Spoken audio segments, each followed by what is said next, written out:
Bonjour à toutes et à tous et bienvenue dans votre revue de presse du jour.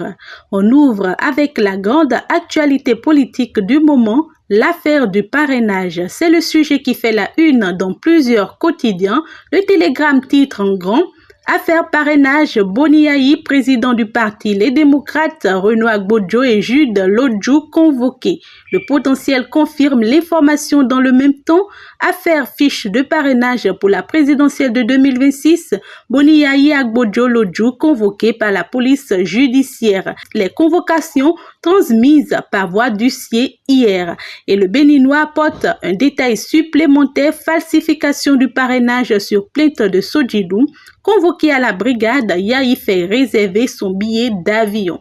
De son côté, le Grand Regard titre « Supposée falsification de fiches de parrainage », Sodjidou convoque Yayi et le duo des démocrates. La polémique s'envenime et le Télégramme tente d'éclairer le débat avec polémique autour du parrainage. Le parrainage reste un droit individuel mais encadré. Clarification de Orden Aladati, président de la commission des lois. Le matinal signale une nouvelle étape dans ce feuilleton judiciaire. Recours sur l'autoparrainage. La Cour constitutionnelle se déclare incompétente. Décryptage info note aussi polémique autour du parrainage de Sodjidou. Les démocrates attendus à la Cour constitutionnelle ce jeudi. Défi Info précise pour sa part, audience sur le parrainage contesté du député Michel Sodjidou, les démocrates fixés sur le sort. Et enfin, Honugbo replace le tout dans une dimension nationale. Contentieux électoral et parrainage des candidats LD à la présidentielle de 2026, le dossier Sodjidou à la loupe de Dorothée Sosa. Le journal ajoute en sous-test 23 octobre 2025, une date pour marquer l'histoire du Bénin et sa justice.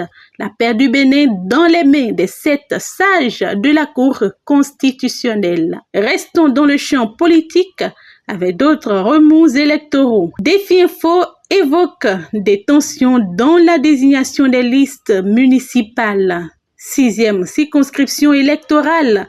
Arbitrage du chef de l'État pour les listes pour les municipales 2026. Pleurs, lamentations et humiliations au domicile du chef de l'État.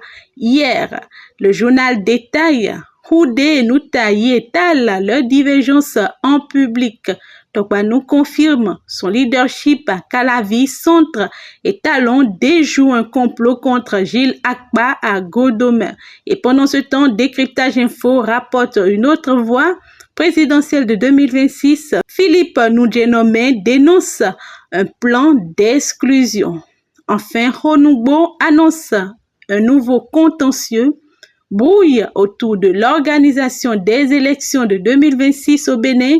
Nouroudine Sakasalé intente un procès contre la Sénat devant la Cour constitutionnelle. Côté justice maintenant, plusieurs affaires à la une. Le Télégramme écrit « Procès en appel de Steve Amoussou. La première audience s'ouvre à la criette. » Le matinal signale un autre dossier. Procès en appel de Louis-Philippe Rondegnon. La défense plaide la compétence de la juridiction spéciale et le Grand Regard relate l'ambiance judiciaire du moment, rentrée judiciaire 2025-2026 à la Cour d'appel de Parakou, des réflexions autour des réformes dans le secteur de la justice. Passons au numérique et à la diplomatie moderne. Le matinal annonce une innovation majeure, renouvellement du passeport béninois, la diaspora passe au numérique. Le journal précise que cette innovation inscrite dans la politique de modernisation des services consulaires vise à simplifier les démarches et à rapprocher l'administration des Béninois de l'étranger. Même information en manchette dans le Béninois, Libéré qui titre lancement du e-pass Talon révolutionne l'accès aux services pour la diaspora. Une vraie diplomatie 4D pour simplifier le renouvellement de passeports pour la diaspora. Sur le front économique, maintenant, le grand regard met en avant le rôle du ministre candidat Ouadani au cœur des belles perspectives économiques du Bénin. Ouadani à la conquête du quitus de la consolidation.